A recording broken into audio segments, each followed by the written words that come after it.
of our president and the government against the various drug groups. In fact, earlier, the Odicta group, drug group, has also given themselves up. So I think they saw the intensity of the campaign of the Duterte government against illegal drugs, and we have other pillars that more will be coming out. I think that's the way that they should do, or else they will face the force of the law against them. Sir, if he is civil-based leader, why did he surrender in Davao? And how many people have you received so far from suspected drug? Well, maybe he wanted to, in Davao, maybe he wanted to surrender to the president himself. And of course, what our president did was coming out with the presence of the law enforcement agencies, in the presence of PIDEA, the NBI, and other law enforcement agencies. And we have pillars. In my case, there are three, but I cannot name the names for now. The same. It will be the same process. That if they give up, then they will have to go through a process of investigation.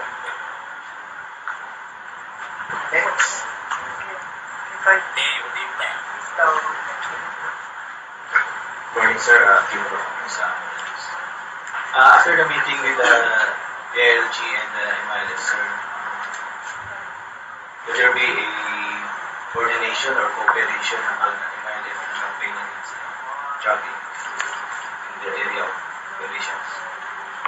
Well, the meeting with the MLF, which was led by the ILG secretary, was had a positive progress, and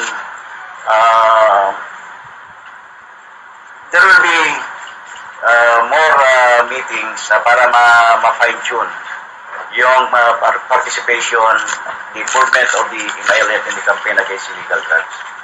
And I was not there, but I had my staff present during that meeting last Tuesday, and the information I received was there was a positive progress. It's very good because you have here the MLF willing to participate in the fight against illegal drugs. Operations, sir.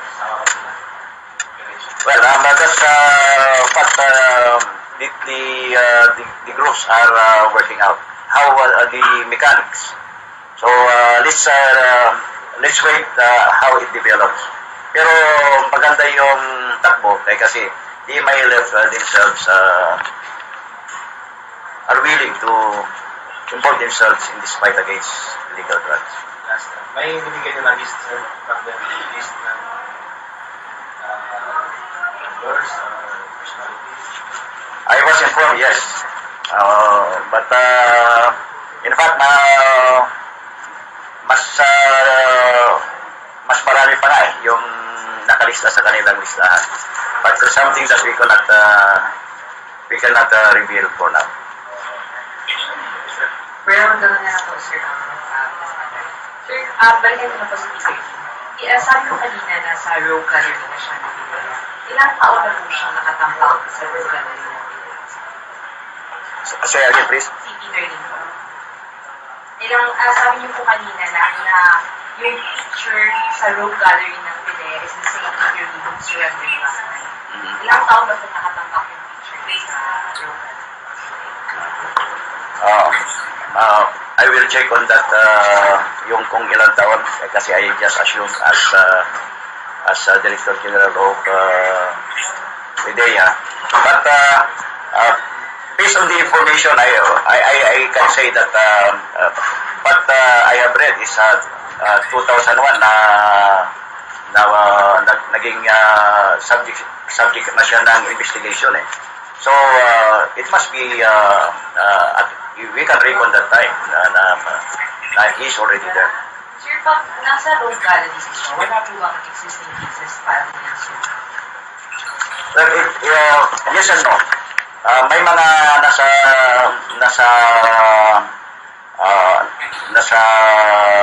gallery, sa target list na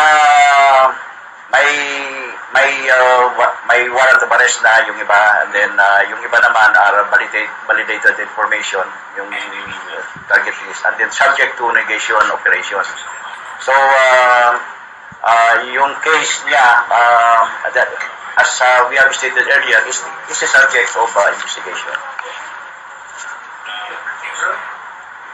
Okay, hello sir, good morning. I'm Rose Dumadang of Juris Superior. So I'd like to ask, because of the overwhelming figure, so Well, as stated earlier, an investigation will be conducted on this. And kung ano maging kalabasan ng investigation na yun, that whoever will be involved there, then he will be charged accordingly. But as mentioned by Chief PNP earlier, na ito is a classic example ng involvement ng ating citizenry. This is actually the key to a long-lasting solution to our drug problem. While we intensify our operations against high-value targets, it should be coupled with hand in hand with the demand reduction aspect of the operation, meaning we address yung sa grassroots level, involve yung mga nasa baba at empower them. You know, we have 17 million who voted for President Duterte, and if we can transform these 17 million people to get involved in the campaign against drugs, then we have a very good people empowered against drugs. Kaya that's what we have been studying with the Chief PNP, and come up with an interagency address against drugs, which will involve not only the law enforcement agencies, but also the interior and local government, the Department of Health, Department of Education, para ma-organize, ma-mobilize, ma-involve, ma-empower yung mga citizenry natin at the barangay level, at the grassroots level. Sir, follow up to my question, sir. Kasi sir, parang observation namin, panay-panay na yung paglutang ng mga drugs, illegal drugs. Para ang nangyayari po, kung saan na nilang dinidispose yung mga hawak nilang drug, pero wala naman tayong nahuhuli o nakakasuhan kaagad, baka palagi na lang ganon, may makukuha tayo, kaya lang wala naman tayong makakasuhan. But we take it at the positive side, na may nag-report at we have an accomplishment in the recovery of these drugs. Instead of these are distributed to would-be users. So we take it at that. But as I've said earlier, we have a campaign against high-value targets on the supply reduction aspect of it. But this has to be coupled with the demand reduction aspect of the campaign against drugs. Babalik lang tayo dun, sir, sa recovery natin. Gusto namin ma-visualize paano nyo ito nakita, ano yung talaga kondisyon niya. And then, vacant lot ba siya, sir? May pag-aari ba yung lupang pinagbaunan? Actually, may marker yung ating informant. So, nung binigay sa atin, kasama yung ating taga-Bureau of Customs, sila talaga yung naka-positively identify yung exact location ng nakabaon. And ito pong puldang to, isa to sa exhibit natin. So, So, yung party sa Operation Civil, CA, yung mga nakabalot. Nakabalot. Kasama po yung ice box. Nandiyan pala.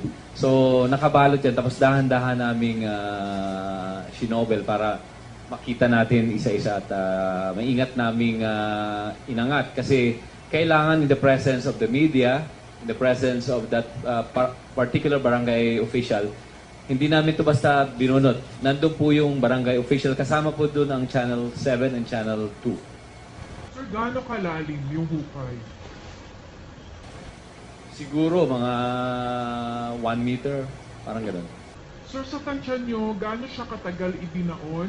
And nakita ba ng informant yung mismong pagbaon? Ilang tao yung nagbaon? Nakilala ba niya yung mukha? Yun ay aming pinapalo up pa ngayon. So, ayaw namin i-divulge yung mga other essential information kasi baka ma-preempt ba tayo. But I think our informant has a good knowledge of those personalities. Ito po ay aming ipapalo up and hopefully we could come up with results. Sir, yung may-ari po ng lupa ay... Meron ba may-ari yung lupa?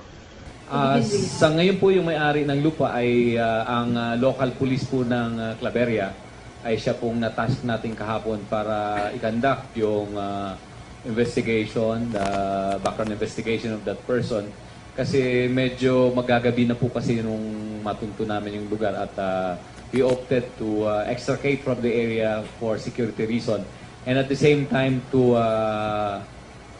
secure the integrity of this evidence together with the regional director of PIDEA 2 and our customs partner and the provincial director of Ilocos Norte who provided us the media and other security forces kasi hindi naman po ito basta-basta. So, paano kung kami natsambahan doon? And alam naman po natin na medyo napaka-remote yung area near the seashore yun. Medyo hindi natin alam pa ang pwede mangyari sa amin. Sir, good afternoon po. Sir, Headway Stock syndicates were operating in Region 2, sir. At meron po ba silang mga policemen na possible na nagpo-protect sa sindikato? Ito napakarami po, in bulk yung shipment eh.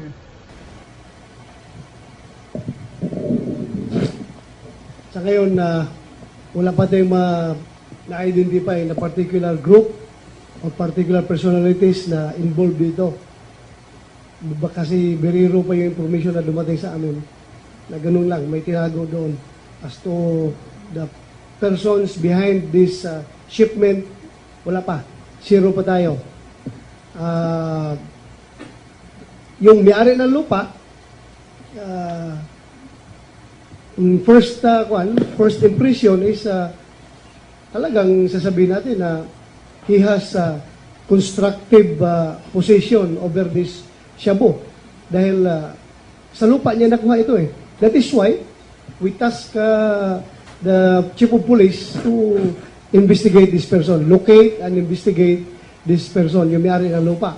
Pero kung sabihin naman niya na wala ko ako dyan nung nangyari yan at hindi ko kontrolado yung lupa, so marami silang lusot, Kaya nga mayroong investigation na ipapasagawa natin para to determine everything.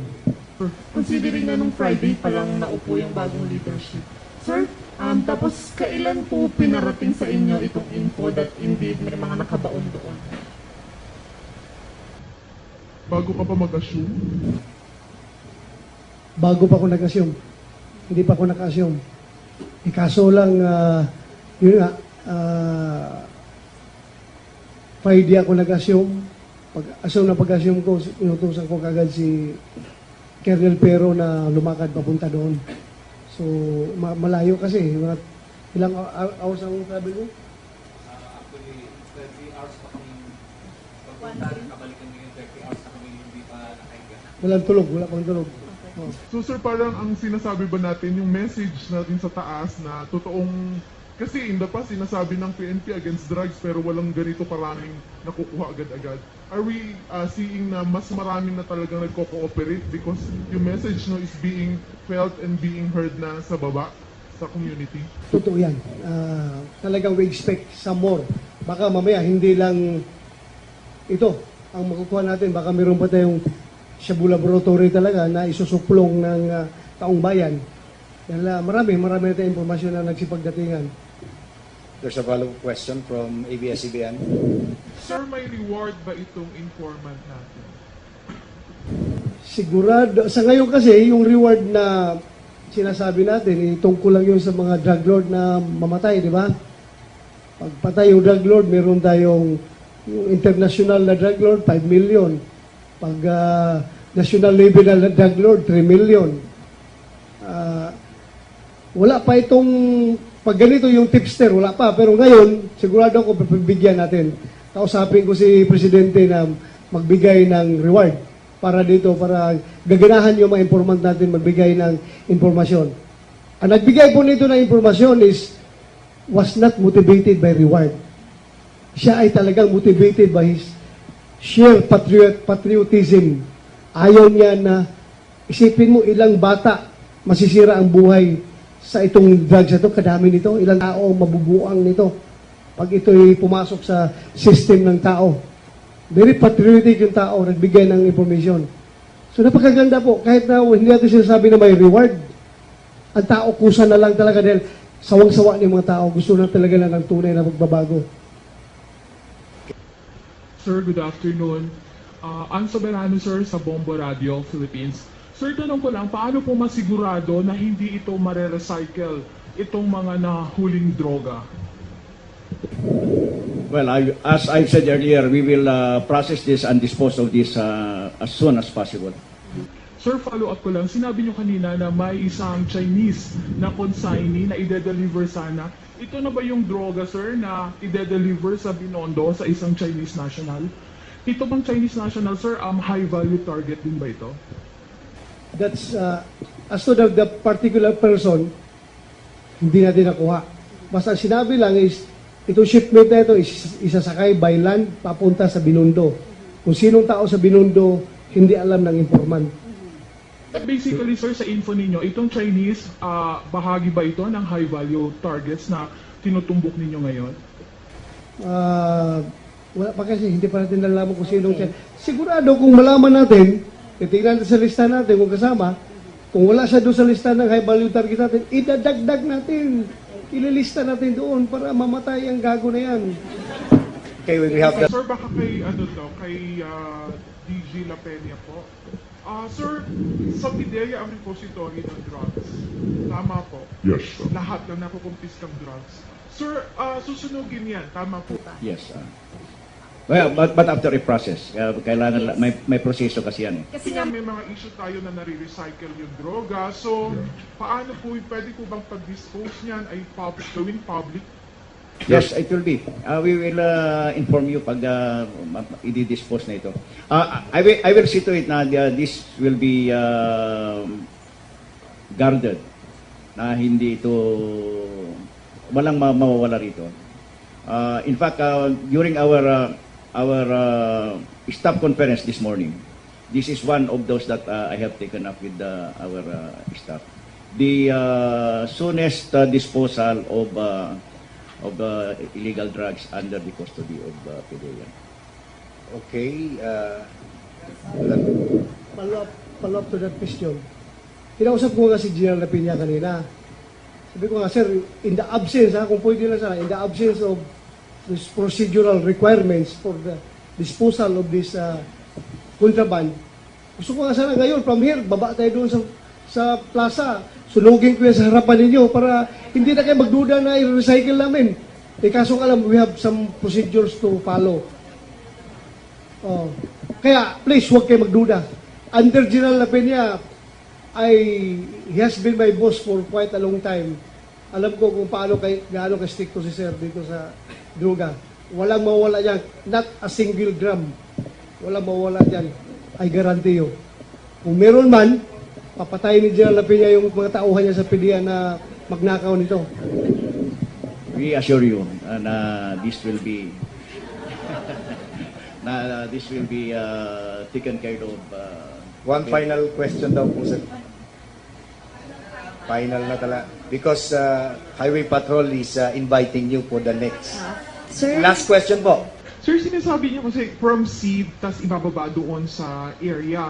Kung ganito yung modus nila, meron bang consent dito or meron ding kinalaman yung mga LGU nearby? Kasi may sinasabi rin tayo na may mga patong din na LGU dito sa ganitong drugs. Kung ganito yung sistemang ganyan, kalaki yung mga shipment, tapos hindi nanonotice nung LGU, posible bang may kinalaman din sila or may patong nga dyan sa drug transaction yan? That's why this will be a subject of investigation. Ngayon, kung anong lalabas dun sa investigation na yun, then whoever they are, they will be charged accordingly. Okay, I think that will be the last question. Marami pong salamat. Palakpakan po natin yung mga agencies involved, the PNP, the PIDEA, the Customs, at yung pong ating SAP nasa likod. Marami pong salamat. You are invited for the 2:30 press con of the Highway Patrol to present you their report